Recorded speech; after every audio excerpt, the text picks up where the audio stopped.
Kepala Kantor Komunikasi Kepresidenan Hasan Nasbi menyatakan mengundurkan diri dari jabatannya tersebut Selasa siang. Terhitung pendiri lembaga politik Cyrus Network itu menanggalkan jabatannya sejak 21 April 2025. Hasan sendiri mengaku sudah menyerahkan surat pengunduran dirinya pada Presiden Prabowo Subianto melalui Menteri Sekretaris Negara Prasetyo Hadi dan Sekretaris Kabinet Teddy Indrawijaya. Pada hari ini, 21 April 2025, sepertinya saat itu sudah tiba. Surat pengunduran diri saya tanda tangani dan saya kirimkan kepada Presiden melalui dua orang sahabat baik saya, Menteri Sekretaris Negara dan Sekretaris Kabinet. Kesimpulan saya sudah sangat matang bahwa sudah saatnya menepi keluar lapangan dan duduk di kursi penonton. Hasan Nasbi jadi sorotan pasca pernyataan kontroversialnya terkait teror kepala babi yang menyasar jurnalis Tempo. Respon Hasan yang menanggapi santai teror tersebut bahkan menyatakan agar kepala babi tersebut dimasak saja. Dianggap tidak pantas dan tidak peka serta tidak berpihak pada jurnalis yang menjadi korban teror tersebut. Sampai-sampai Presiden Prabowo pun memberikan teguran kepada Hasan terkait respon kasus teror kepala babi itu. Pengiriman kepala babi. Terus apa yang terjadi pas dikirim itu, apa yang terjadi? Ini semacam ancaman kepada para pers. Pers, Pak. Nah, udah dimasak aja. Kalau kepala babi mah dimasak. Oh, dimasak aja.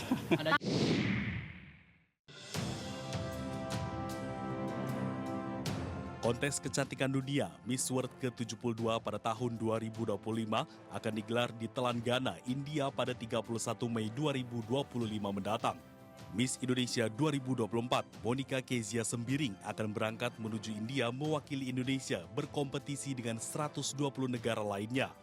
Dalam press conference Miss Indonesia Goes to Miss World 2025 di Gedung Anyus Tower Kebon Siri, Jakarta, founder and chairwoman of Miss Indonesia Organization yang juga executive chairwoman MNC Group, Liliana Tanusudibyo, menaruh harapan agar Monica mampu meraih hasil maksimal dan mengharumkan nama Indonesia. Jadi nanti dia akan berangkat di tanggal 6 Mei ini, jadi sudah hampir 11 bulan lebih. Persiapannya sangat luar biasa dan menurut saya itu sangat baik udah untuk dia layak untuk maju ke Miss World. Seorang Miss World itu harus pintar, harus bisa berbicara depan umum, harus juga cantik, harus juga bisa catwalk, harus bisa bermain musik atau apapun itu talentanya. Intinya Miss World itu they're looking for the whole package. Dan selama 11 bulan saya memastikan semua pelajaran yang diberikan kepada saya pelajari, saya resapi. Dalam ajang internasional tersebut, Monica juga akan mempresentasikan kebudayaan khas Indonesia, yakni tarian tradisional khas Sumatera Utara dan mengenakan busana daerah karya desainer tanah air, serta menunjukkan talentanya dalam memainkan alat musik piano.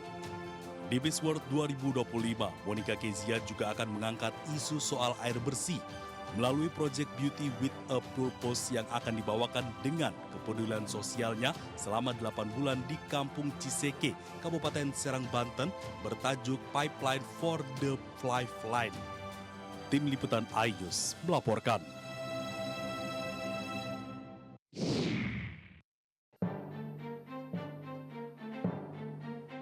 Ada suasana unik saat berlangsungnya rapat Komisi 2 DPR dengan sejumlah gubernur di Gedung DPR Senayan, Jakarta, Selasa siang. Ketika Gubernur Kalimantan Timur Rudy Masud mendapat kesempatan untuk berbicara, dengan nada bercanda, ia sempat menyebut Gubernur Jawa Barat Deddy Mulyadi dengan istilah Gubernur Konten. Gubernur yang hadir hari ini, Kang Deddy, Gubernur Konten. Nah, mantap nih Kang Deddy nih. Sebutan ini tak membuat Deddy Mulyadi tersinggung. Saat tiba gilirannya berbicara, Deddy pun merespon sebutan Gubernur Konten tersebut dengan memaparkan keberhasilannya menekan biaya belanja rutin iklan Pemprov. Tak tanggung-tanggung, dengan konten medsosnya, Deddy mengaku berhasil menekan belanja iklan dari 50 miliar rupiah menjadi hanya 3 miliar rupiah saja. Dan terakhir tadi Pak Gubernur Kaltim mengatakan Gubernur Konten, alhamdulillah dari konten yang saya miliki itu bisa menurunkan belanja rutin iklan. Biasanya iklan di Pemprov Jabar kerjasama medianya 50 miliar. Sekarang cukup 3 miliar tapi viral terus. Terima kasih. Gubernur Jabar Deddy Mulyadi memang kerap memanfaatkan media sosial saat terjun dan bertemu langsung dengan masyarakat. Langkah ini dinilai efektif karena dengan viralnya tayangan media sosial miliknya, banyak warganet yang menyaksikan sepak terjang gubernur berusia 54 tahun itu mengkampanyekan program-program pemerintah provinsi.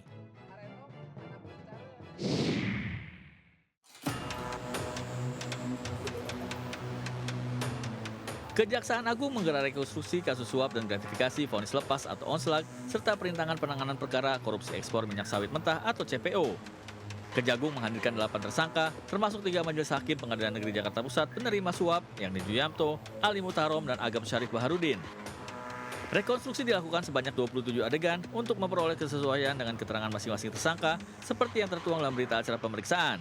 Masing-masing tersangka memperagakan peran mereka saat tindak pidana suap dan gratifikasi dengan total nilai 60 miliar rupiah. Muhammad Arif Turyanta menjadi peran kunci yang mematok tarif suap sebesar 60 miliar dan membagikannya ke 3 majelis hakim Pengadilan Negeri Jakarta Pusat.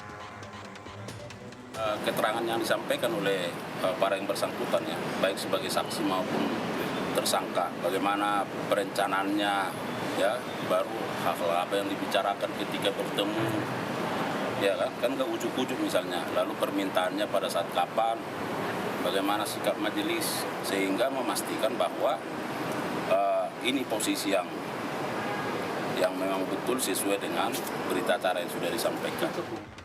Sebelumnya, ketiga majelis hakim Pengadilan Negeri Jakarta Pusat ditangkap penyidik Kejaksaan Agung atas kasus dugaan suap perkara korupsi ekspor CPO. Dari para tersangka ini, penyidik Kejagung mengamankan sejumlah barang bukti, mulai dari kendaraan mewah, uang tunai pecahan dolar, dan juga kapal pesiar. Dari Jakarta, Helmi Sanjangbati, iNews melaporkan.